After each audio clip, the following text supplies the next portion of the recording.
Summer walking track పేరుతో 99,99,000 రూపాయలు జమ కాగా 97 లక్షల రూపాయలను ఖర్చు పెట్టి వాకింగ్ ట్రాక్ ఏర్పాటు చేశామని ఆర్టీఏ సమాచార చట్టంలో సమాధానం ఇచ్చారు. ప్రజలకు ఆరోగ్యం కోసం ఖర్చు చేయవలసిన నిధులను దుర్వినియోగం చేసిన మున్సిపల్ సిబ్బంది, సహకరించిన కౌన్సిలర్లపైన శాఖాపరమైన చర్యలు తీసుకోవాలని బహుజన్ సమాజ్ పార్టీ డిమాండ్ చేస్తుంది. పట్టణంలోని ప్రజల ఆరోగ్య ప్రయోజనం కోసం ఖర్చు చేయవలసిన డబ్బులను ఈ విధంగా దుర్వినియోగం చేయడం, దీనికి సహకరించిన రాజకీయ నాయకులను రాజకీయ బహిష్కరణ చేయాలని బహుజన సమాజ్ పార్టీ డిమాండ్ చేస్తుంది. నేను మీ గుండాల సైదులు యాదవ్, బహుజన్ సమాజ్ పార్టీ రాష్ట్ర కార్యదర్శి.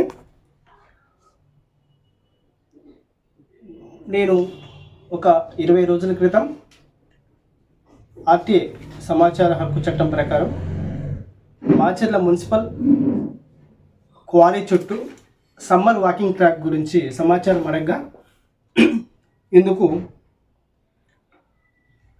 వాకింగ్ ట్రాక్ మొత్తం 99,99,000 రూపాయలు జమ అయినట్టు, అలాగనే 97,28,939 రూపాయలు ఖర్చు అయినట్టు సమాచార చట్టంలో మనకి ఎండార్స్మెంట్ ఇచ్చారు. అయితే సుమారుగా 97 లక్షల రూపాయలని ప్రజల అవసరాల కోసం, ప్రజల యొక్క ఆరోగ్య రీత్యా శాంక్షన్ చేయబడినటువంటి ఈ డబ్బు మొత్తం దుర్వినియోగం చేసినటువంటి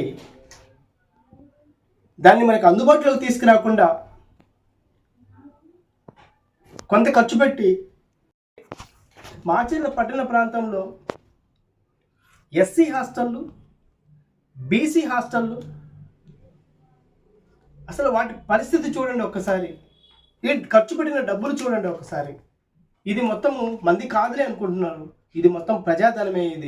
ఇది ఎవరి యొక్క ఏ రాజకీయ నాయకుడి యొక్క ఖజానాలు కాదు, వాళ్ళ యొక్క సొంత ఆస్తుల నుంచి తీసుకొచ్చినవి కాదు. ఇలా ప్రజాధనాన్ని దుర్వినియోగం చేస్తుంటే అందరు కళ్ళు మూసుకొని చూస్తూ ఉన్నారా? దీనికి సహకరించినటువంటి వారు ఎవరైనా కానీ సరే, ఎంతటి వారినైనా కానీ సరే, ప్రజల ఆగ్రహానికి గురిగాక తప్పదు. ప్రజలందరూ కూడా మేల్కొనాలి. ఇలాంటి విషయాలన్నీ కూడా తెలుసుకోవాలి. మనమే మన సమాజాన్ని బాగు చేసుకోవాలి.